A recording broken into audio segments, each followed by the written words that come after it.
வாழ்க்கையில வர சில கஷ்ட நேரங்கள்ல நம்ம சொல்ற வார்த்தைகள், நம்ம ஜெபத்துல யூஸ் பண்ற சில வார்த்தைகள், சில நேரங்கள்ல நம்மளுக்கு ஆசீர்வாதங்களுக்கு பதிலாக சில கஷ்டங்களையும், இன்னும் சில நெருக்கடிகளையும் குடுத்துருது. அது நம்ம தலைமுறை வரைக்கும் கூட பாதிக்கிறதுக்கான வாய்ப்பு இருக்கு. இத பத்தி தான் இன்றைய மெசேஜ்ல நம்ம பார்க்க போறோம். இது அரேசன் ஷைன் ஊழியங்களுடைய யூடியூப் சேனல். நான் உங்க கர்த்தருக்குள் அன்பான சகோதரன். வாங்க இந்த மெசேஜுக்குள்ள போலாம். ஆபிரகாமுடைய வாழ்க்கையில ஒரு சங்கடமான சூழ்நிலை. தனக்கு ஒரு மகன் இல்ல, தனக்கு ஒரு வாரிசு இல்ல, அப்படிங்கிற அந்த சூழ்நிலையினால அவரு வந்து வேற ஜாதி பொண்ண கல்யாணம் பண்றாரு. அதுலேருந்து ஒரு பையனும் பொறக்குறான்.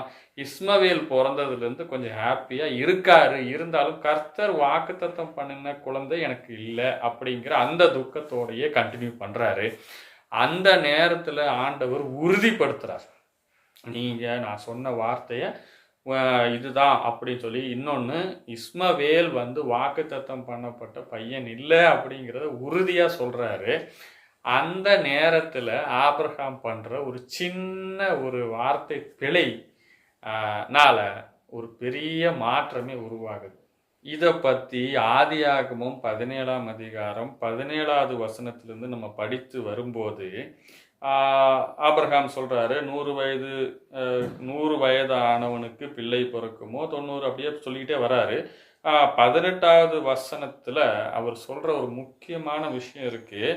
இவர் வந்து விசுவாசிகளின் பிதா என்று அழைக்கப்படுகிறவர் ஆபிரகாம்ங்கிறவர். ஸோ இவர் சொல்ற ஒரு விஷயத்தை கவனிங்க. இஸ்மவேல் உமக்கு முன்பாக பிழைப்பானாக என்று ஆபிரகாம் தேவனிடத்தில் விண்ணப்பம் பண்ணினார். ஸோ அந்த சங்கடத்துக்கு நடுவுலையும், அந்த துக்கமான ஒரு சூழ்நிலையிலும் ஆண்டவர் சொல்ற காரியங்களை முழுமையா நம்ப முடியாத ஒரு சூழ்நிலையா இருக்கு. ஏன்னா தன்னுடைய வயசு தன்னுடைய அழுத்தது, தன்னுடைய சூழ்நிலை தன்னை அழுத்தது. 100 வயசுல வாய்ப்பு இருக்கா அப்படிங்கிற அந்த ஒரு சந்தேகத்தோட, ஒருவேளை ஆண்டவர் ஏதாவது அப்படி மாத்திக்கிட்டு தெரியாம சொல்றாரோங்கிற மாதிரி ஒரு நினப்புல தான் இஸ்மவேலை உமக்கு முன்பாக பிழைத்திருப்பானாகன்னு சொல்றாரு. பட் அன்னைக்கு சொன்ன வார்த்தைக்கு இமீடியட்டா ஆண்டவர் சொல்றாரு. அப்பொழுது ஆண்டவர் சொல்றாரு 20வது வசனத்துல, இஸ்மவேலுக்காகவும் நீ செய்த விண்ணப்பத்தை கேட்டேன். நான் அவனை ஆசீர்வதித்து அவனை மிகவும் அதிகமாக பலுகவும் பெருகவும் பண்ணுவேன் அப்படின்னு சொல்றாரு. அன்னைக்கு சொன்ன அந்த வார்த்தை இன்னைக்கும் பலிக்குது. இன்றைய இஸ்ரவேலுக்கு, அதாவது நம்ம வாழ்ந்துட்டு இருக்கிற காலத்துல இருக்கிற இஸ்ரவேலுக்கு இருக்கிற மிகப்பெரிய தலைவலி யாருன்னு கேட்டீங்கன்னா, இந்த இஸ்மவேலுடைய பிள்ளைகள். இஸ்மவேலுடைய பிள்ளைகள் தான் ஃபுல்லா சுத்திலும் இஸ்ரவேலுக்கு சுத்திலும் இருக்காங்க. அவங்க எப்பவுமே பெரிய தலைவலியா இருக்காங்க இஸ்ரவேலுக்கு. இது ஒரு ஆதி தகப்பன் ஆபிரகாம் பண்ணின ஒரு சின்ன தப்பான ஜெபத்தினால வந்த ஒரு விளைவு. ஸோ நம்ம வாழ்க்கையில இந்த மாதிரி சில நேரங்கள்ல ஆண்டவர் நமக்கு வார்த்தை தரும் பொழுது, அல்லது வாக்குத்தத்தம் தரும்போது, அல்லது கர்த்தர் நமக்கு ஆறுதலாக பேசும்போது நம்ம அதை நம்பாம நம்மளுடைய மனசுல எழும்பி வர்ற சில காரியங்களை சொல்லும்போது, ஒருவேளை ஆண்டவர் அதை அங்கீகரிச்சிட்டாரு, இல்லைன்னா அதை அந்த ஜெபத்தை கேட்டுட்டாருன்னா, இந்த மாதிரி நம்ம தலைமுறைக்கே ஆப்பு வைக்கக்கூடிய ஒரு ஆசீர்வாதமாக அது மாறலாம். கவனிக்கணும், இதுவும் ஒரு ஆசீர்வாதம் தான்.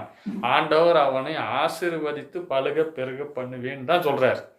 ஸோ ஆசீர்வாதமே ஆப்பாக மாறின ஆபிரகாமுடைய வாழ்க்கை நமக்கு ஒரு மிகப்பெரிய சான்றாக அமைகிறது. அடுத்ததா வர்றவர் யாருன்னு கேட்டீங்கன்னா வந்து மோசே அப்படிங்கிற மிகப்பெரிய ஒரு தலைவன். அவரை ஆண்டவர் மலை மேல போய் சந்திக்கிறாரு. மலையில இவர் ஆண்டவரை சந்திச்சு பேசுறாரு. ஆண்டவர் சொல்றாரு, போய் விடுவித்து கொண்டு வர வேண்டியது நீ தான் தலைவனா முன்னிருந்து நடத்தணும் அப்படின்னு தெளிவா சொல்றாரு. ஆனால் மோசே அடுத்து அதுக்கு அதுலேருந்து விலகக்கூடிய காரியங்களா சொல்லிட்டு இருக்காரு. எனக்கு வார்த்தை சரியா பேச தெரியாது, நான் ஒரு மந்தனா உள்ளவன், எனக்கு சரியா இது தெரியாது அது தெரியாது, எல்லாத்தையும் சொல்றாரு. இப்படியே சொல்லிட்டே இருக்கிறதுனால கடைசியில டென்ஷன் ஆன ஆண்டவர் யாத்திராகமம் 4ஆம் அதிகாரம் 14வது வசனத்தை நம்ம வாசிக்கும் போது, அப்பொழுது கர்த்தர் மோசேயின் மேல் கோபமூண்டவராகி, பாருங்க சந்தோஷமா அவர் சொல்லல, கோபமூண்டவராகி சொல்றாரு, உனக்கு லேவியனான ஆரோன் உன் சகோதரன் அல்லவா? அவன் நன்றாக பேசுகிறான் என்று அறிவேன். அவன் உன்னை சந்திக்க புறப்பட்டு வருகிறான். உன்னை காணும்போது அவன் இருதயம் மகிழும் அப்படின்னு சொல்லிடுறாரு. ஆனால் இந்த ஆரோனை அவனுக்கு அசிஸ்டண்டாக கொடுத்ததுனால என்ன மாற்றங்கள் ஏற்படுதுன்னு பிற்காலத்தில் நம்ம பார்க்கும்போது, மோசையின் பிள்ளைகள் ஆண்டவருக்காக ஒரு பிரதிஷ்டையுள்ள ஆசாரியனாக வர வேண்டிய அந்த சூழ்நிலையிலிருந்து மாறி அந்த ஆசாரிய ஊழியம் முழுமையாக ஆரோனை போய் சேர்ந்துருது. அதே மாதிரி இந்த தேவையில்லாத ஒரு ஃபிட்டிங் எக்ஸ்ட்ரா சேர்ந்ததுனால மோசே மலை மேலே போய் அவர் 40 நாள் இருந்து கஷ்டப்பட்டு அந்த 10 கட்டளைகளோட ரிட்டன் வரும்போது ஆரோன் உள்ளே பூந்து தேவையில்லாத குழப்பத்தை ஏற்படுத்தி கன்றுக்குட்டியை உண்டாக்கி அங்கே பெரிய சம்பவத்தை ஏற்படுத்துகிறாரு. இதனால் 2வது முறை இவர் மலை மேலே ஏறி போய் 10 கட்டளை வாங்க வேண்டிய சூழ்நிலை ஏற்பட்டது. பிற்காலத்திலும் அந்த ஊழியம், ஆசாரிய ஊழியம் முழுமையாக ஆரோன் குடும்பத்தை மட்டுமே சாருதே தவிர மோசையின் பிள்ளைகளுக்கு கிடைக்கல. தனக்கு கிடைத்த ஆசீர்வாதத்தை, தனக்கு கிடைத்த நல்ல ஒரு சூழ்நிலையை, நல்ல ஒரு வாய்ப்பை அவர் மிஸ் பண்ணி ஆண்டவர்கிட்ட திரும்ப திரும்ப திரும்ப திரும்ப தவறாக அதுக்கான தடுக்கலான விஷயங்களை பேசுனதுனாலேயே தனக்கு கிடைக்க வேண்டிய, தன்னோட தலைமுறைக்கு கிடைக்க வேண்டிய நல்ல ஊழியத்தை மிஸ் பண்ணி கூட இருந்து வாய்ப்பே இல்லாத ஆரோனுக்கு அந்த வாய்ப்பும் அவன் தலைமுறைக்கு அது ஆசீர்வாதமாகவும் அமைஞ்சிச்சு. ஸோ நமக்கு சில நேரங்களில் ஆண்டவர் தர ஊழியத்தை பார்த்துட்டு நம்ம ஒழுங்காக செய்யலை, இல்லைன்னா அதுக்கு தடுக்கலான சில விஷயங்களை பேசிக்கிட்டு என்னால் முடியாது, எனக்கு அதுக்கு தகுதி இல்லை, திறமை இல்லை, இல்லைன்னா எது இல்லை அது இல்லைன்னு சொல்லிகிட்டே இருந்தோம்னா ஆண்டவர் நமக்கு கொடுத்துருக்கிற ஊழியத்தை எடுத்து எந்த விதத்திலும் தகுதி இல்லாத ஒருத்தனுக்கு அந்த ஊழியத்தை கொடுத்து அவன் தலைமுறையை கர்த்தர் ஆசீர்வதிப்பார். நம்ம தலைமுறைக்கு கிடைக்க வேண்டிய ஒரு மிகப்பெரிய ஆசீர்வாதத்தையே நம்ம இழக்கிறதுக்கு நம்ம செய்கிற இந்த முட்டாள்தனமான காரியம் போதுமானது. இஸ்ரவேலுக்கு இருந்த ஒரே பெண் நியாயாதிபதியாக இருந்தவங்க தான் தெபோராள். தெபோராளுடைய காலத்தில் வந்த யுத்தத்துக்கு நேராக போகிறதுக்கு எல்லாரும் சேர்றாங்க. அந்த நேரத்தில் இவங்க பேரிச்சி மரத்துக்கு கீழே இருந்து அவங்க நியாய விசாரணை செஞ்சிட்டு இருக்காங்க. அந்த நேரத்தில் பாராக்கை கூப்பிட்டு தெபோரால் சொல்கிறாங்க, நீ போய் யுத்தத்தை செய்ய, நீ முன்னின்று நடத்து அப்படின்னு சொல்கிற நேரத்தில் நியாயாதிபதிகள் 4ஆம் அதிகாரம் 8வது வசனத்தில் நீ என்னோடு கூட வந்தால் போவேன், என்னோட கூட வராவிட்டால் நான் போக மாட்டேன் அப்படின்னு சொல்லிடுறாங்க. பாராக் சொல்லிடுறாரு, நான் வந்தேன்னா உனக்கு அதுக்கான பேர் கிடைக்காது, நீ போய் யுத்தம் செஞ்சு எவ்வளோ கஷ்டப்பட்டு யுத்தம் பண்ணினாலும் உனக்கான பேர் உனக்கு கிடைக்காது, ஒரு பெண் அதனால வெற்றி பெறும், ஒரு பெண் அந்த பேரை எடுத்துக்குவாங்க அப்படின்னு தெபோரா தெளிவாக சொல்கிறாங்க. ஆனால் இல்லை, கண்டிப்பாக நீங்கள் வரணும் அப்படின்னு சொல்லி அடம்பிடிச்சி தெபோராவை கூட்டு போகிறாங்க. ஆனால் இவர் என்ன நினச்சிருக்கிறாரு அப்படின்னு நினச்சா, நம்மளுடைய ஒரு ஆங்கிளில் நம்ம யோசித்தோம்னா தெபோராளுக்கு அந்த பேர் கிடைக்கும் அப்படின்னு நினச்சாங்க. அன்ஃபார்ச்சுனேட்லி தெபோராளுக்கு கூட அந்த பேர் கிடைக்கல. ஆனால் அந்த கூடாரத்தோடைய ஆணி எடுத்து தலையில் அடித்த யாகேலுக்கு அந்த பேர் கிடைச்சிருது.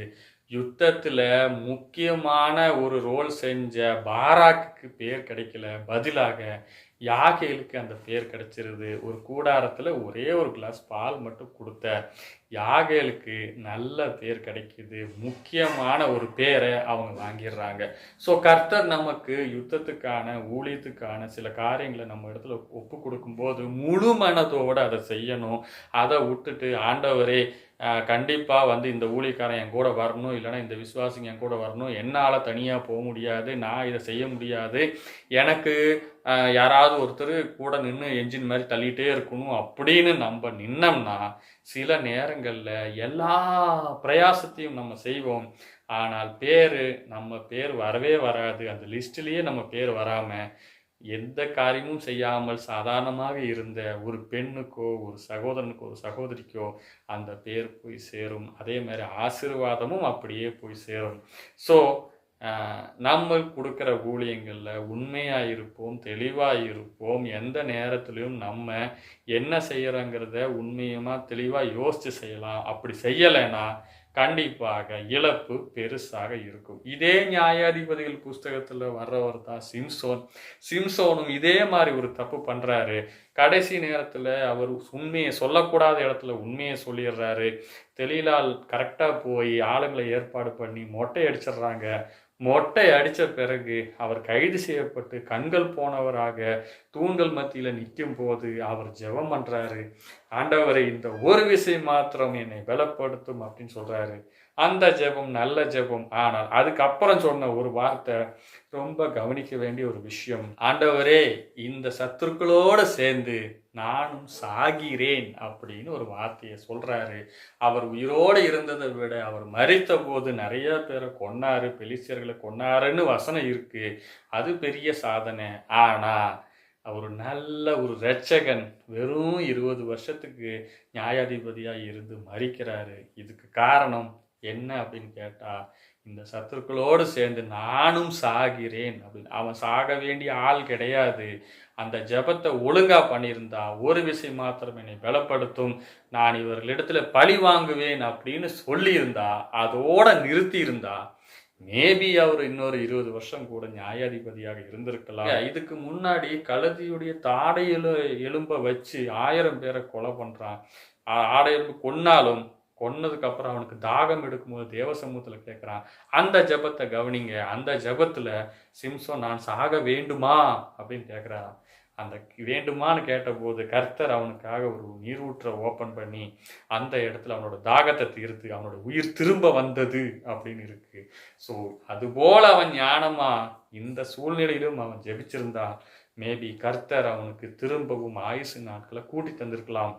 ஆனால் அன்பார்ச்சுனேட்லி தவறான ஒரு ஜெபத்தினால அந்த அந்த நல்ல ஊழியத்தை அவன் இழந்துட்டான். ஸோ நம்ம வாழ்க்கையிலும் சில நேரங்களில் துக்கமான, மன நெருக்கமான, மன அழுத்தமான சூழ்நிலையில் நம்ம ஜெபிக்கக்கூடிய சில வார்த்தைகள் இல்லைன்னா வரிகள் ரொம்ப முக்கியமானது.